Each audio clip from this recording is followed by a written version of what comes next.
แม้ไม่ใช่คนโปรดอย่างคนอื่นเขาแม้จะดูว่างเปล่าในสายตาเธอไม่เคยทำให้คำว่าฉันรักลดน้อยลงได้เลยสักวันขอเพียงเธอไม่ลืมว่าใครอยู่ตรงนี้ขอเพียงพูดคำว่าคิดถึงกันแค่นั้นก็เป็นพอให้คนอย่างฉัน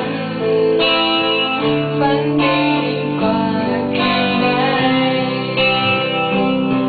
ไม่ว่าเป็นปีเท่าไรของเธอก็คือที่สุดเสมอไปหากเพียงเธอพอมีเหลือแม้เพียงเสี้ยวใจจะแบ่งปันให้